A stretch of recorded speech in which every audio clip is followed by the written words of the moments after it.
Big Sky Howdy, welcome to another episode of World Bigfoot Radio. You're listening to The Duke, and today we have a roundtable. Ooh, The Duke's Roundtable. For the first time ever, we're having a roundtable discussion, and The Duke's Roundtable has very, very highly regarded, in my eyes anyway, guests, and I'm looking forward to hearing what they have to say. And one of the guests that we are having on here, both of them have been on previous shows, and multiple shows. One of them is Dave the Deliverer, and the other one is Khat Hansen. And we are going to be discussing how, if you think you're interacting with a Bigfoot or there's a Bigfoot nearby or something like that, how can you tell if it's actually a Bigfoot and not something else pretending to be a Bigfoot?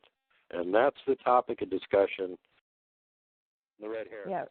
Yeah, red hair is I've come to the conclusion that they are just a different branch, than... Different gene pool. Than what will you find the other them ones within a regular troop? Will they, occasionally breed a red one like that? Yeah, remember I had explained that my alpha male Kiyosa had Wild Woman, and she was from outside his group. She was red as red gets. Again, she's from outside the group, so you don't know for sure that she was from the same sort of gene pool. She could have been a sub-variety that they just went, we'll put up with her for a while, and then she'd prove to be too crazy. No, the way that I perceived it was that she was from a different tribe, and they knew which tribe she was from. Okay. She was kind of like a mediator gift, between the two, and it didn't work out. She came with a young male, and those two raised holy havoc within the group. It got to the point where my group couldn't handle her, and I'm not sure to this day whether they put her out or whether she left of her own volition. Well, interestingly enough, now we got all the legends of the red-haired giants that were on the continent a long time ago, and some have been, inbreeding there. And again, that's part of the theory that me and Khat were talking about, that there's this weird genetic thing that expresses itself every so often that makes these mountain giants, they're just from regular Bigfoot stock, and all of a sudden one of the kids will be mutant and turn into something like this. And it could be the same thing with the red ones. It's just like something that doesn't get expressed that often in their gene pool. And when it does, it's like, oh, great, we got one of those crazy red-haired ones that we got to deal with. See, Khat, I want to ask you a question. The gene pool and the 800-pound gorilla in the room was the fact that there's the graves of 20,000 or so giants that they've already discovered that we've kind of heard about through the press, old newspaper clippings, etc. And, the giants that came up in the Grand Canyon and the giants that in, Upper Appalachian Plateau in New England and etc. And, they found some 9-footers here in graves in Oklahoma at Spiral Mound about 2 or 3 years ago. And that we got the Bigfoot, we got the timber giants, we got these things, and to think that the two are unrelated, to me, and that the Sasquatch are a worldwide phenomena of one type or another, and that the giants were a worldwide phenomena of one type or another. Mm-hmm. That to say that the two gene pools are unrelated, or that there's that the two don't have anything to do with one another, it's just a coincidence. To me, I don't believe in coincidences. Right, I don't either. There's no such thing as coincidence. No. I personally think that there's a connection between the two. Mm-hmm. And the gene pool. I agree, and I do agree with that because. There has to be some sort of connection because it relates back. Well, no, it's just that Duke and I had come to the conclusion that at some point, every now and then, one evolves into what is called a troll or a mountain giant. Mm-hmm. We're not sure which. So it would make perfect sense that they're compatible. Their genes are compatible to cross-mate, cross-pollinate, I think that's why whatever you want to call it. some of them look like. I think that's why some of them look so human, that they look so human. I think that's why some of them look so human, that they look so And I think that it's you know, what I found remarkable was the shooter from L.A. Marzulli's video about the giant of Kandahar. You remember that, Khat? Yes. And there's a fella that I was listening to, and he had a Bigfoot show. I haven't heard that guy in a long time. Anyway, he said that he met that guy. He had searched him out, somehow found him. I don't know whether he put out a ask murder. I don't know how he found him. I don't know. At any rate, he said that he played him M.K. Davis's siren recording, the siren call. Oh, you know, the real long one. Yeah. And he said the shooter freaked out. Said that's the sound he made. That the giant made. And then I heard either him or somebody else said that they had played the shooter, the samurai chatter from Ron Moorhead. And the guy was freaking out, saying that's what it was. It was saying that real loud when it was fighting them. Fighting them, yeah. Yep. And so, you know, now whether both of those guys are reliable, I don't know. Do I have their names? No, I don't remember. Well, the only thing that we get from legends, other than that, you know, basics sort of stuff, and apparently they can speak like the local human languages and stuff too, which again makes you think that they're related to the Bigfoot, because they seem to have the same sort of communicative capabilities. So they can understand all the languages except for the retarded ones, and I would think that, that some of them are so inbred that they're kind of retarded.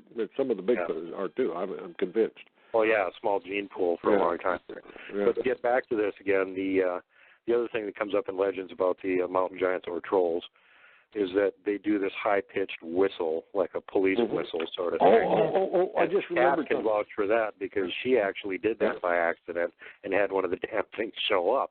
So she knows that's one of the things they use. But in the old legends and stuff, it talks about that too. There was an Indian out there camped with his buddies, and they were hunting, and he heard this strange, you know, like a police whistle going through the mountains. Didn't wake anybody else up. It was quite a ways off. And he got up and went to go check out what it was, and it was one of these damn mountain giants walking around, whistling. Yeah, I believe that. I've heard 3 reports of those, aside from listening to you.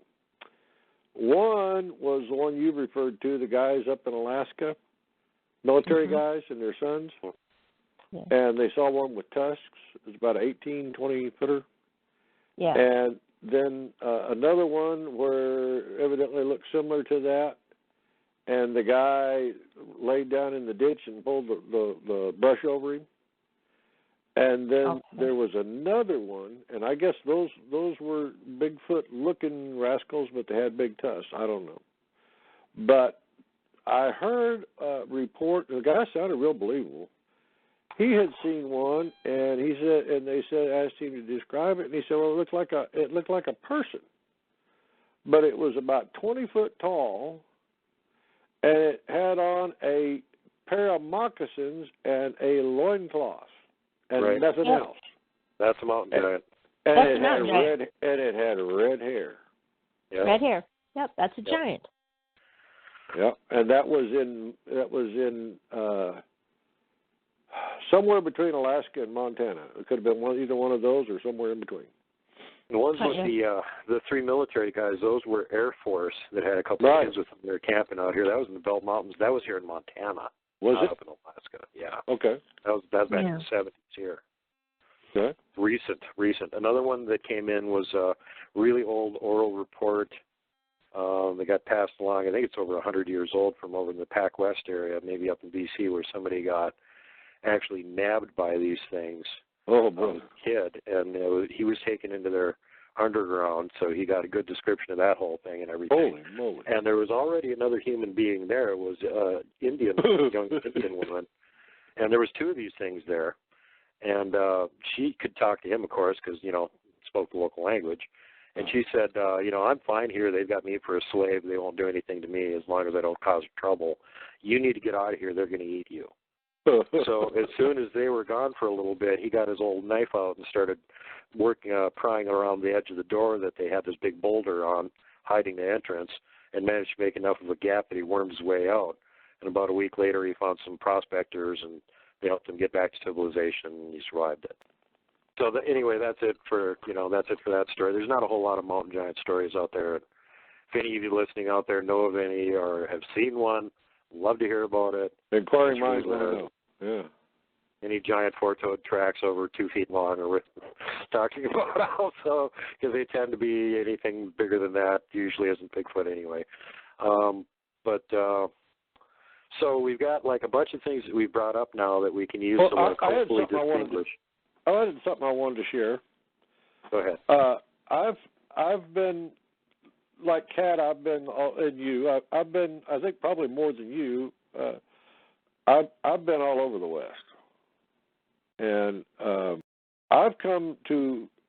There's a question that dawned on me back before I even became a Christian, and I had kind of forgotten about that train of thought until I saw that video the other day. I don't know where it was at, but the video you sent me that had the showed the portal at minute 4.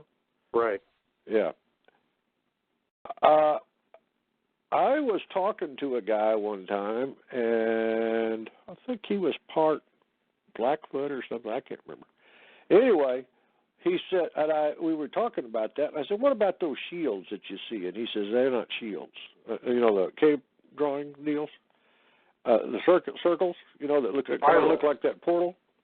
Yeah. They're spirals, yeah. Yeah, and I said, "Why do they put those there?" He said, "They're a warning.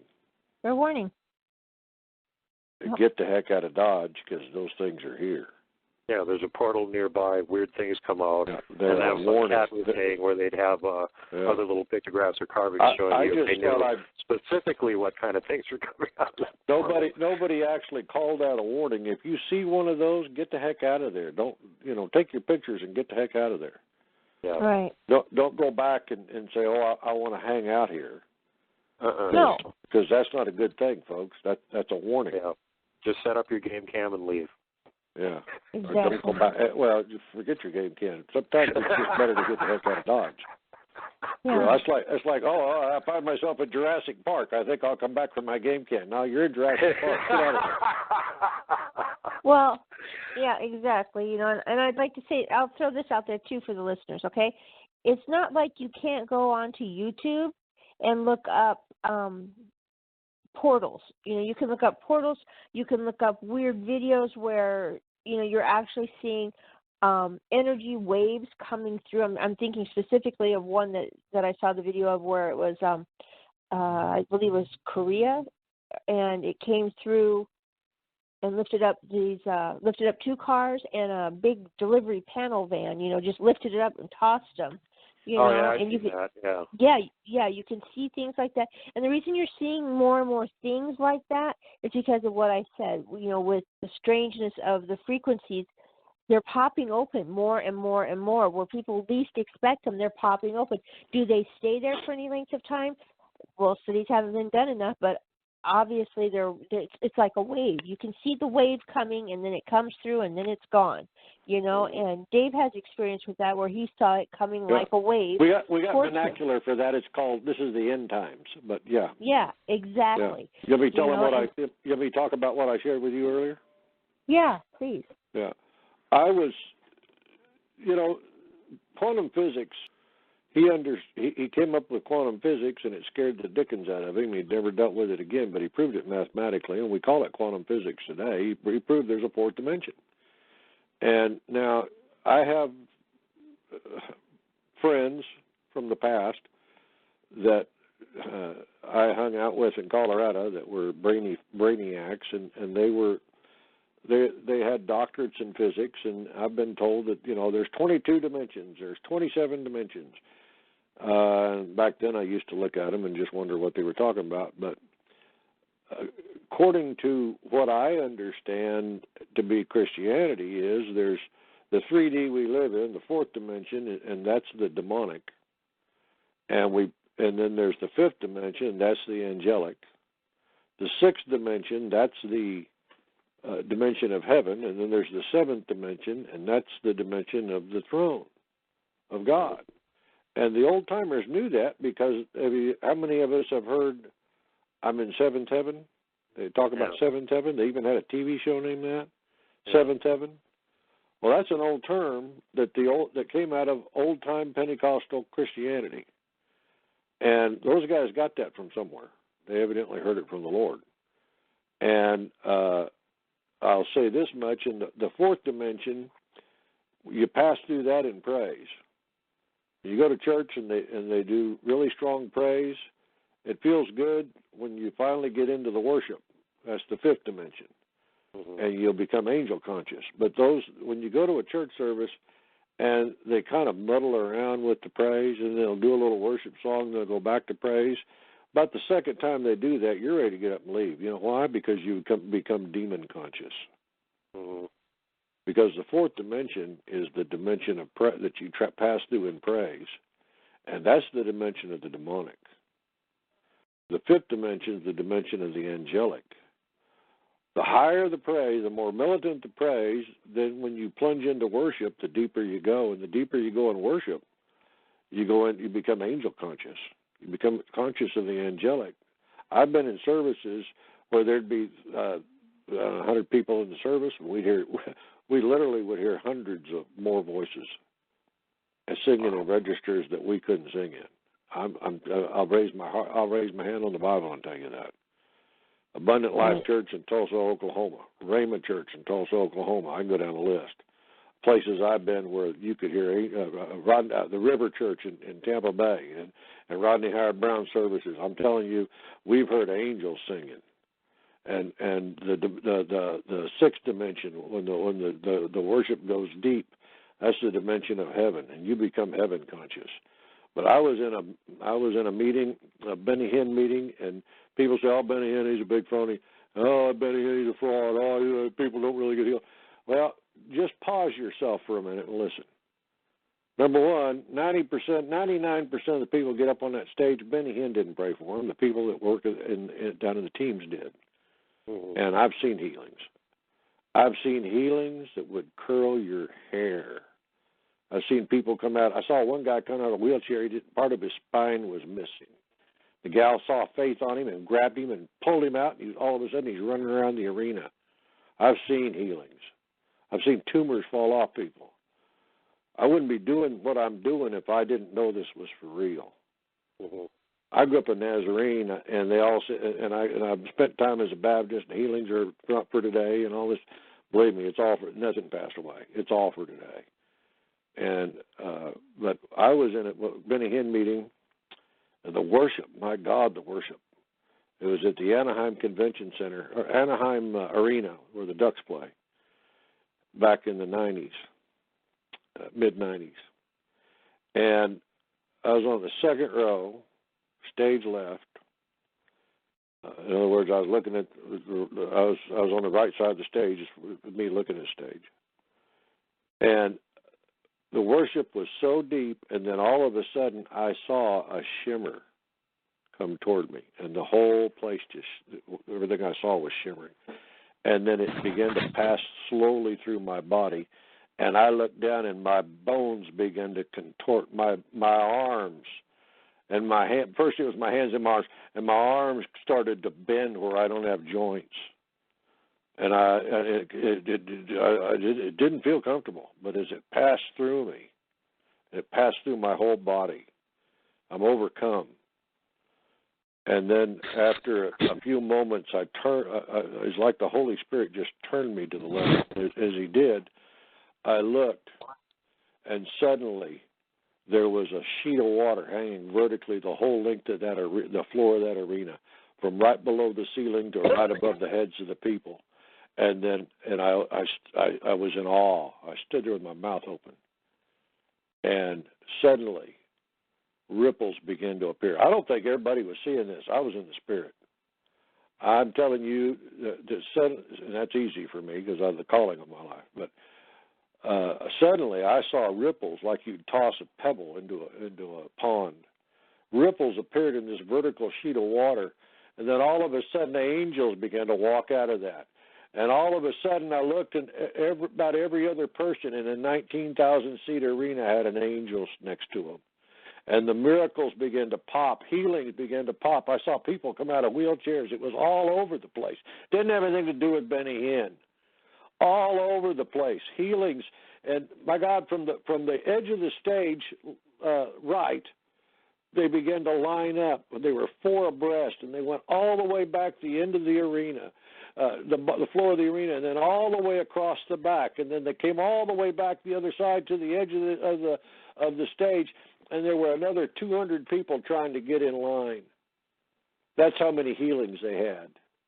Wow. I've seen the 7th dimension, folks, the throne of God.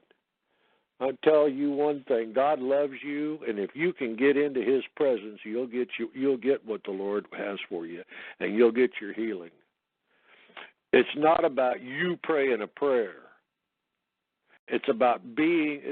They say, "Oh well, God says you can ask anything in my name, and I'll do it for you." He wasn't talking to you.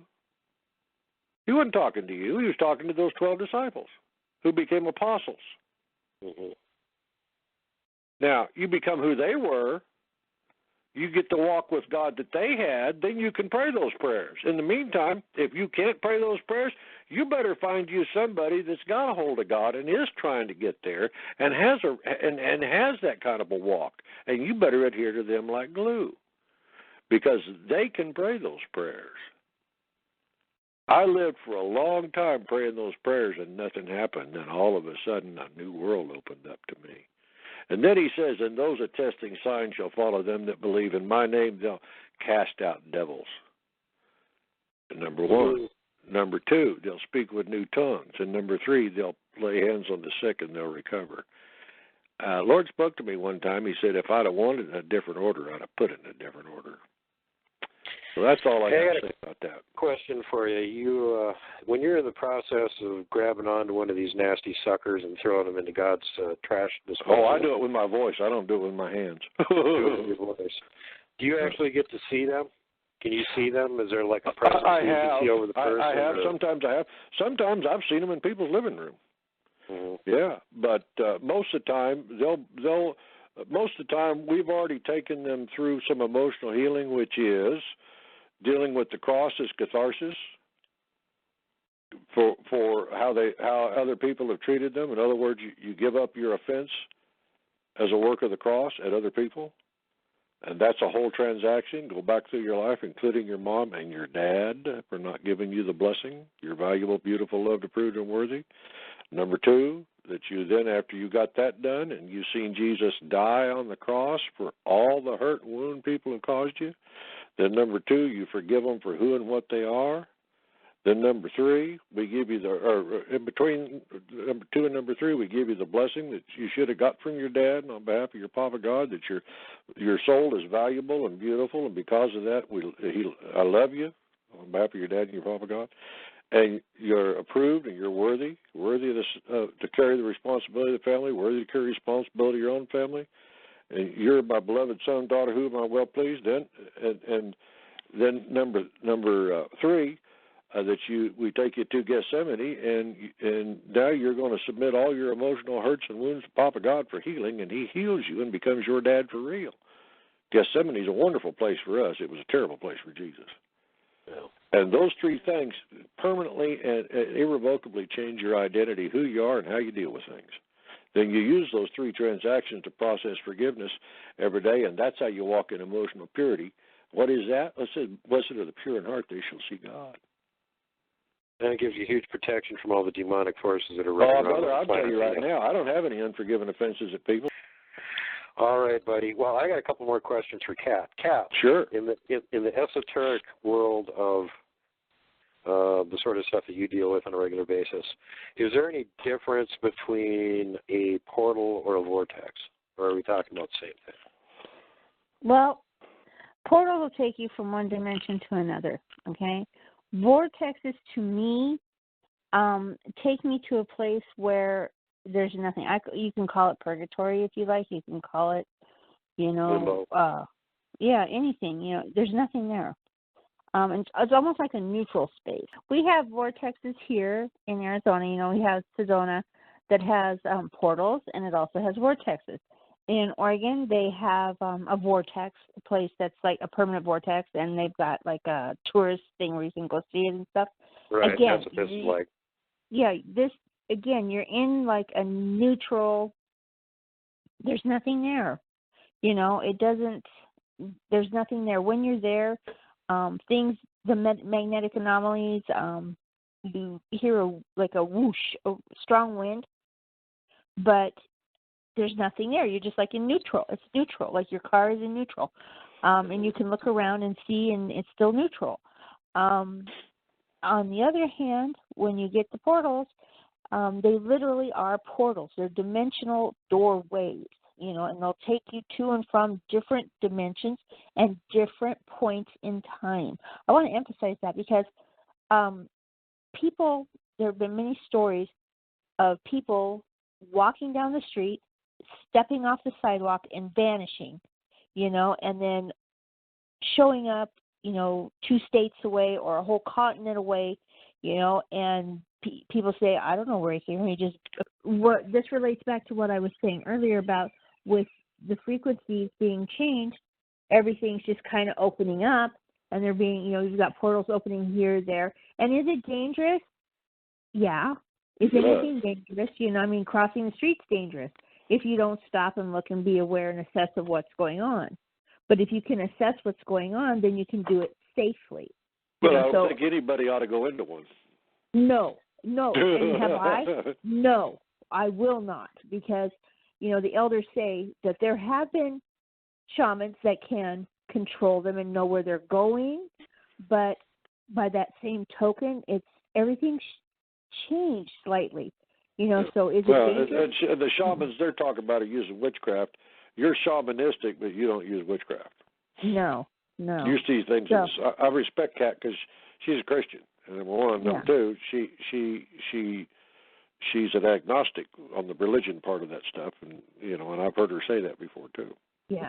So regardless of all that, here's another scary factor to consider, and that especially if the Schumann resonance frequency is changing, but even prior to that, a portal might not always come out in the same place all the time.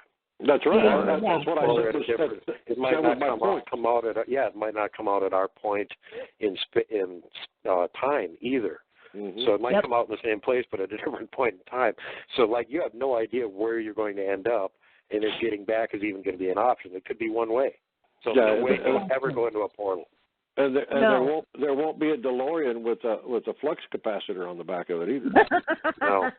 No. Unless you go back to the old West. Well, never mind. Yeah. And so I just really want to stress that with people because I receive hundreds of emails each week, and people, telling me they're going to do foolhardy things like that, and I beg them, please don't. Stay away from it. If you think there's a portal in your area, it's one thing to take a picture of it, or stick the camera inside with the time thing on it, to let it take a snapshot. Mm-hmm. That's fine. Don't stick yourself in that harm's way, because we don't know, and people are not real quick to say that. Humans are very prideful. And I'm real quick to say, you know what, I don't know. Don't step in that. Don't do that, because that's foolhardy, And like Duke said, you can end up somewhere else. Also, too, I want to stress to people this.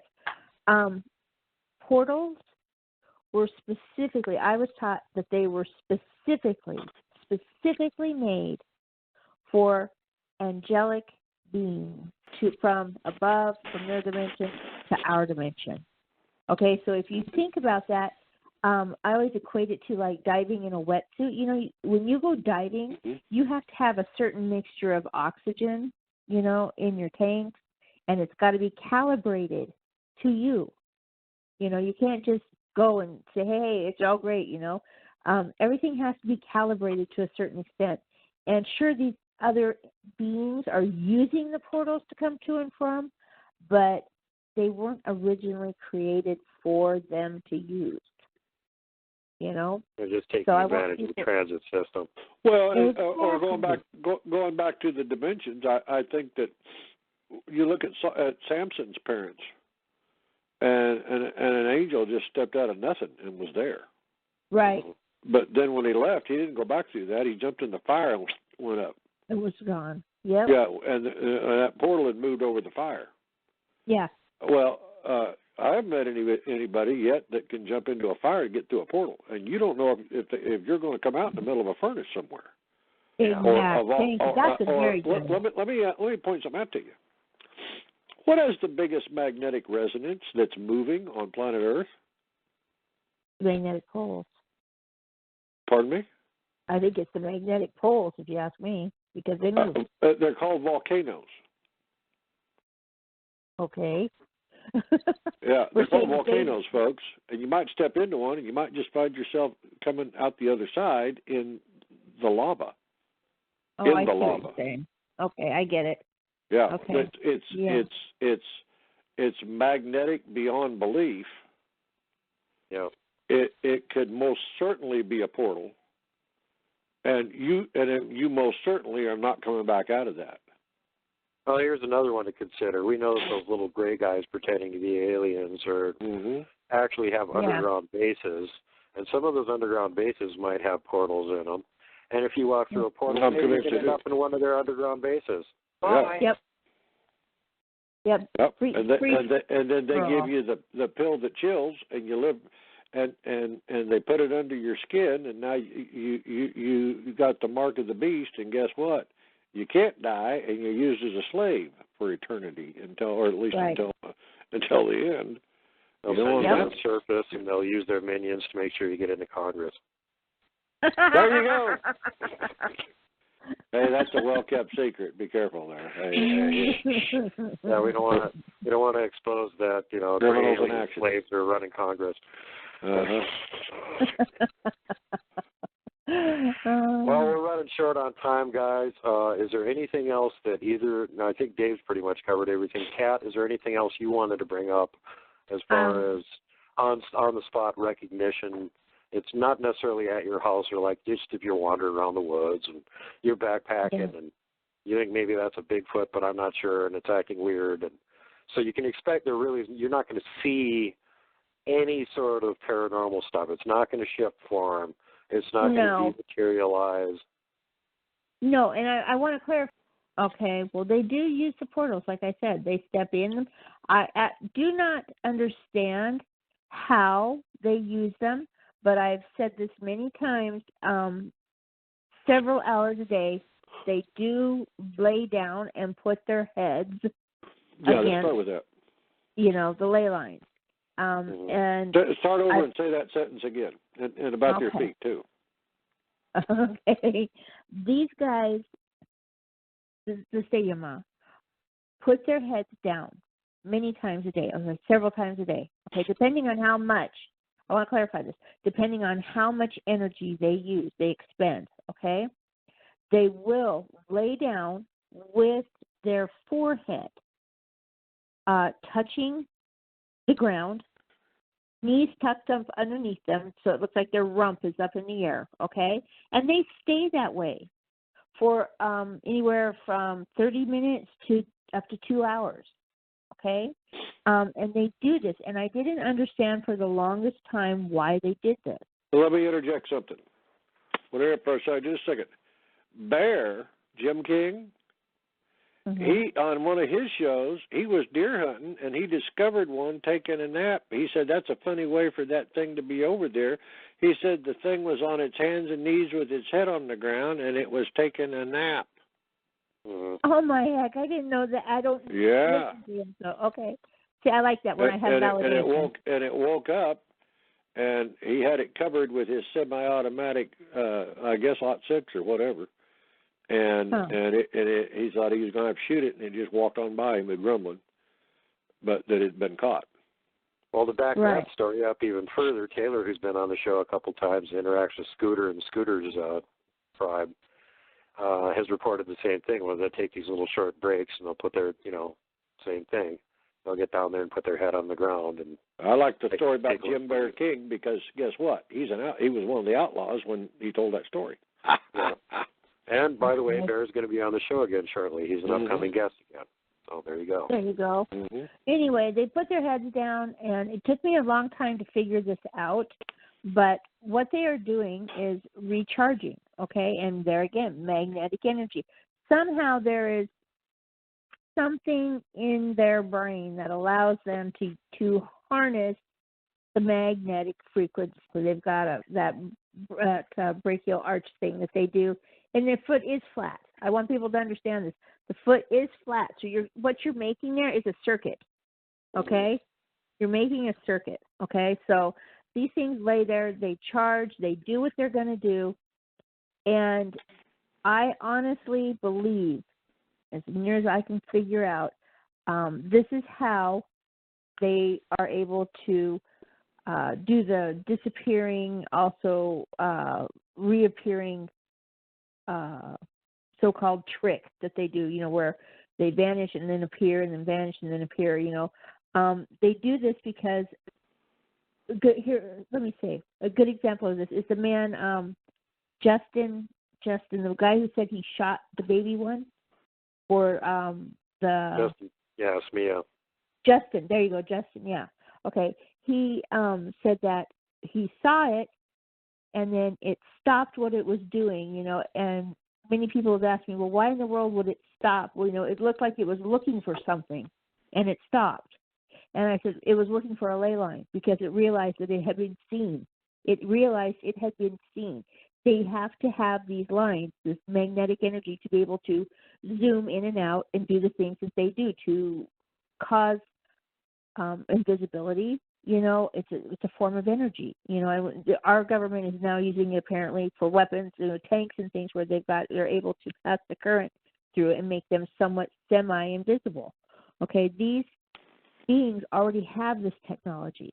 Okay, so semi-invisible. Just to back up a second, what you're specifically referencing here is what people call blending, where they do the predator-like thing. It's not complete invisibility, but they sort of like blend. There's that weird shimmering blendy thing going. Yeah, there's a couple of pictures on your Facebook that you had posted to Facebook where they're doing that. And you can actually see it. Yeah, you can actually see it. And it's very interesting to me that these guys have the ability to find a ley line, whereas we humans can't do that, without some form of technology. Most humans can't, Khat. Yeah, well, I can, so I'm quiet about that, though. I don't like to toot my own horn. Well, again, it's one of those weird natural abilities that some humans have, and that's, Well, they call it grounding. They call it grounding, and I had come across that on Facebook, and there's a guy that was talking about it, and then they had 2 PhDs on there that were medical doctors, and one of them had a child with a chronic condition. And how they had heard about this, and they went out and just started making contact with the earth.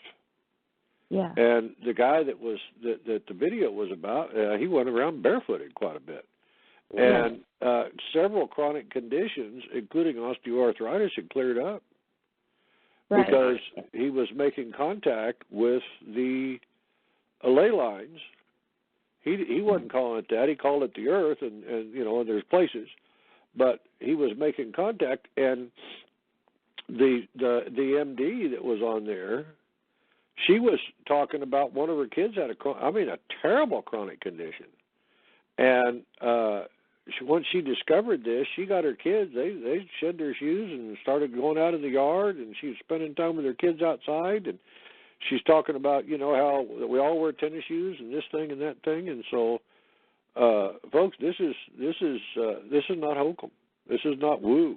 This is a real deal. There's in the summertime, we all need to shed our shoes every once in a while and go out in the yard. Yeah. As far as that goes, I don't even wear boots in the winter if I can get away with it. I go out I run all around the time. with I was just out there. Well, I was just out there earlier today at 17 degrees up in the back patio. I was. So, you're a tough guy. I've often, Khat, what about if they're wearing moccasins? You I was get the raised effect? very much. I believe to a certain extent that you do, but you don't. It's muted, okay? And I say this for two reasons, okay? One, because today's shoes are made out of. Yeah, no, I'm talking about the Native American moccasins. If you're right. Just leather between your foot and the ground. Right. Okay, that's what I'm saying. Okay, I believe that it's very effective. You know, it's you're talking about a piece of animal hide that's organic.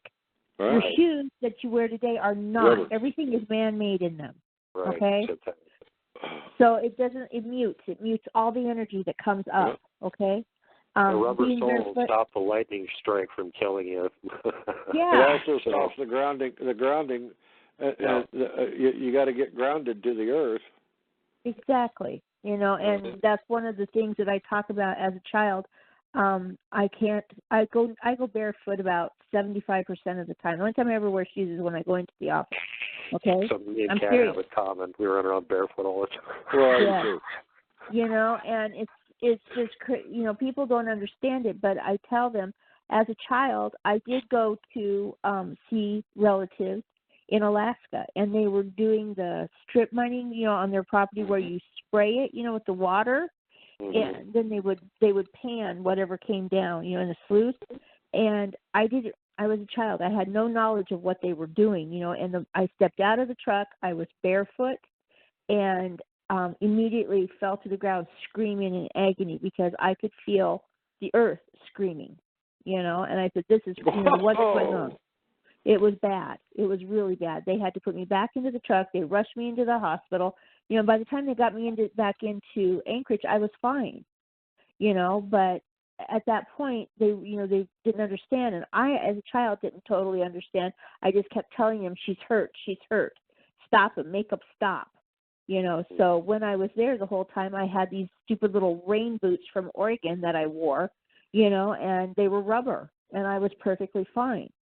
But the moment my feet would touch the ground outside, it was like, oh, no, I couldn't stand it. So it's very much grounding. You pick up the energy from the earth itself. And that, I believe, you know, think about this. We have diseases now that we never had, right. You know, and maybe we never had them because we were able to be in constant contact with the earth. Agrarian. So talk about the. I interrupted you. Go back to the Bigfoot in the portals and. Oh, okay. Well, I just want to say this. Okay, they harness the energy from the magnetics. The magnetics, I believe, for them, they are able to sense where portals are. I believe that they also, when there are more than two, when there are two or more. Now, this goes back to something that's in the Bible. Power of agreement is the most powerful thing in the universe. Yeah, they are able to open them, and I've watched them do it. They are able to open that portal, call that portal, and open it. Where I'm not. The other thing is, though, that you brought this up in the past, Kat, that they actually eat various types of rocks, like, well, we do too. Yes. We eat salt and whatnot, but they eat specifically quartz crystals. Yes, they do, and they eat all kinds of crystals, but they love quartz crystals. I have tons of them, and I do they poop them out, or are they forever in their gut? I believe that they digest them, and I believe that they break them down. So, there again, what are they utilizing out of that? You know, are they able to utilize that and create their own piezoelectric charge throughout their body? Right. You know, or is that just like a tuning for that was what I was going to say. Is that from the ley line, and then they're using that to tune it so that they can open the portal. Exactly. You know, I've said before, to me, it's almost like that movie Phantasm, where the little dwarf, you know, they have the giant tuning fork, and the guy puts his hand, one on each side of it, and he's transported to a different realm. You know, it's like that. And I do believe that. And I'm not saying that it's a supernatural quality. I'm saying that it's a quality that they have evolved. Now, that being said, I also believe that the stigma that people encounter nowadays are devolved. They were at a higher evolution point, and they have devolved. You know, and they've lost. You think that was back during the days of the giants, that they do all that stuff? And yeah, I do. I really do. I think so too. I really think there's a link between the time of the giants. The Bible starts with I want to talk about evolution versus creationism and old Earth and new Earth. The Bible is mistranslated, and they use the King James, and oh my God, it's the King James, and they were all under penalty of death, and all I listened to is the King James. Well, just buckle your belt. Put on your seatbelt for a minute, because I'm going to share some truth with you. They missed the first 3 verses of the Bible. They screwed it up. I'm sorry, they did. If it didn't make sense to them, they either left it out or they changed it. That's just the way it is. There's 3 words, haya, another word, tohu, and a third word, bohu. Haya means had become. Tohu means utter chaos, and bohu means a wasteland. And this is what the first 3 verses of the Bible say in English right now. In the beginning, God created the heavens and the earth was null and void and without form, and waters covered the face of the deep, and the firmament rested upon the water. But that's not, null and void were not what it said. And they left out had become. They left out haya completely. They mistranslated tohu and bohu, and the connector between them is a va. Tohu va bohu. And this is what it said in English. In the beginning, God created the heaven and the earth. And the earth had become utter chaos and a wasteland. And waters covered the face of the deep.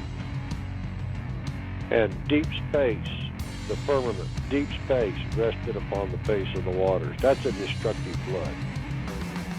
That means there was something here. Everything that was here originally was completely destroyed. Even the atmosphere was wiped out. Everything that means that, and now Jesus talked about, I saw Satan fall like lightning from heaven. He's not talking about after Genesis 1. He's talking about pre-Genesis 1. Mm-hmm. So there's always been the whispers in the theological seminaries and the Bible colleges about a pre-Adamic race, and is that the demonic? Oh, come on. It's deeper than that. All, as I said before, most of the real Bible scholars have believed it's an old earth and a new creation, and that everything before Adam and Eve was spirit only, and that God decided for his final work, he would turn his creation to a soul. Emotions, mind, and will. Not mind, will, and emotions. Emotions, mind, and will. God is love. That's an emotion. You react to him with tears. That's an emotion. It's love, love, love. Emotions, mind, and will. God wanted a people who would love him, who is, because of that love, it would determine their thinking, and their thinking would determine their will, the same way God works. And his love for you determines his thinking about you. His thinking determines his will. You can love the will of God. The fact is, there was something here before Genesis 1, verse 2. In the beginning, God created the heavens and the earth, and then millions of years went by. And then the earth had become utter chaos and a wasteland. If you look at Mud Fossil University and some of this other stuff, and you ought to go there and look, everybody ought to go there and look once on YouTube, Mud Fossil University.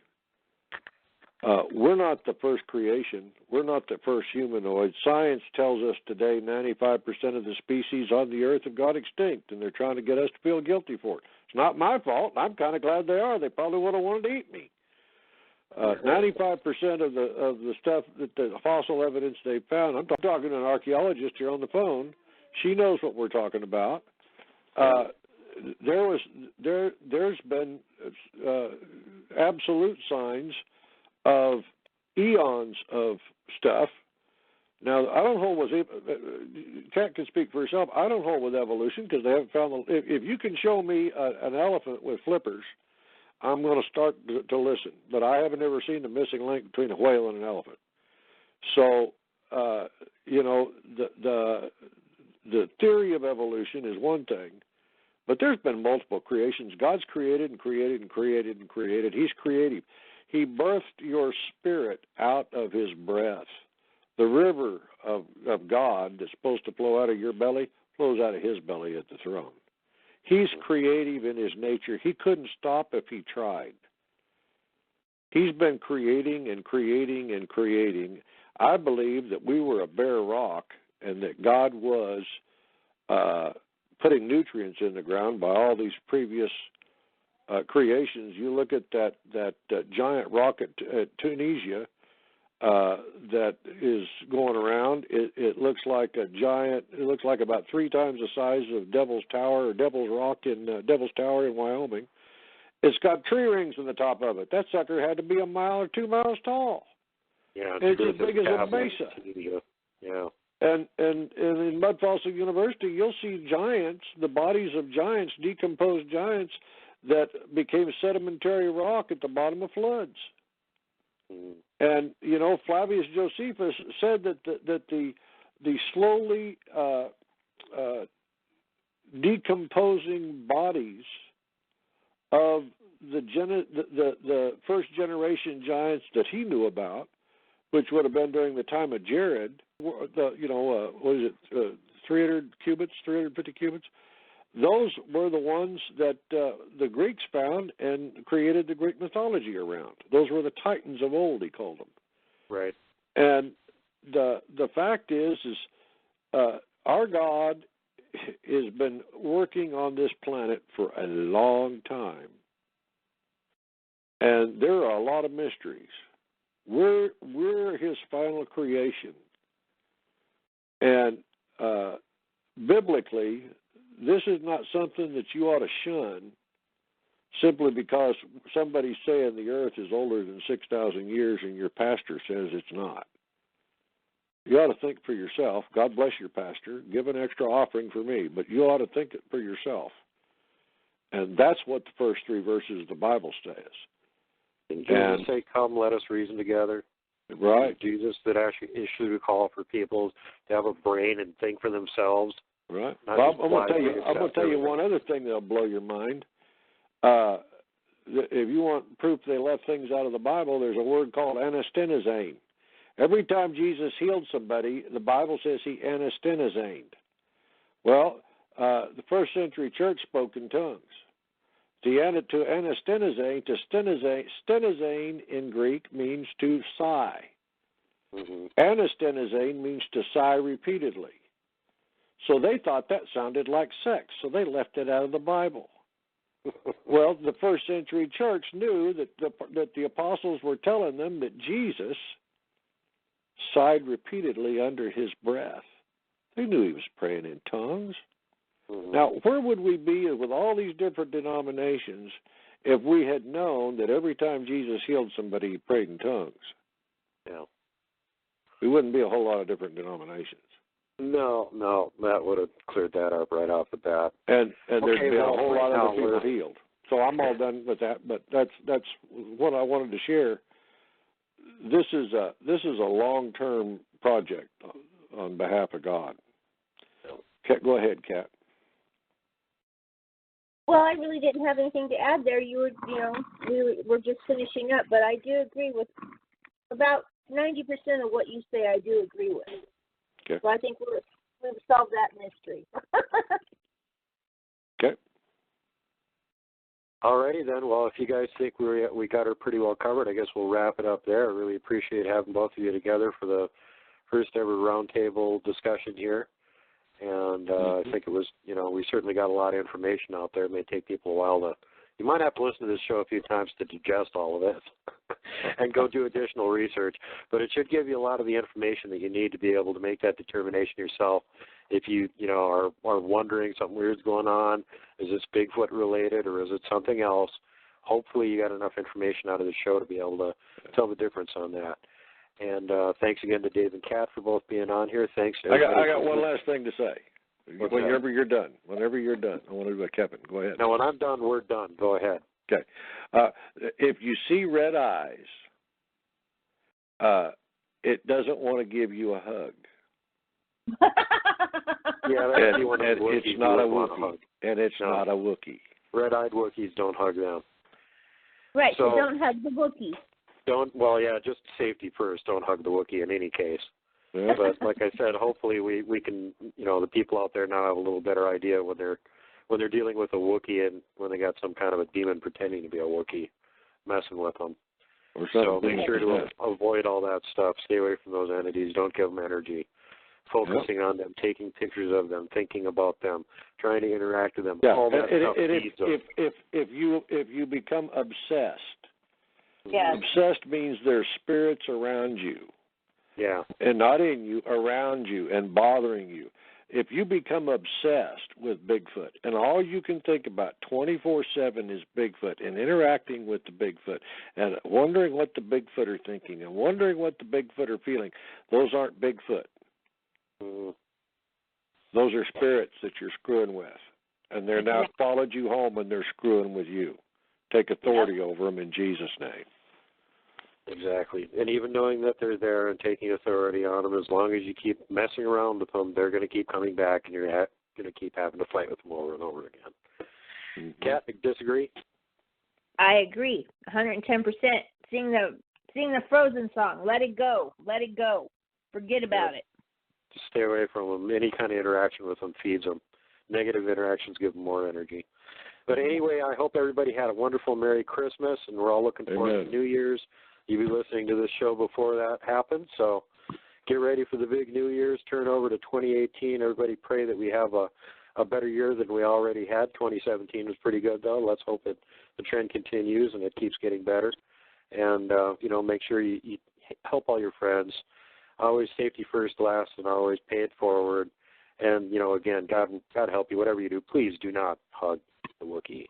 Amen. Thanks, folks.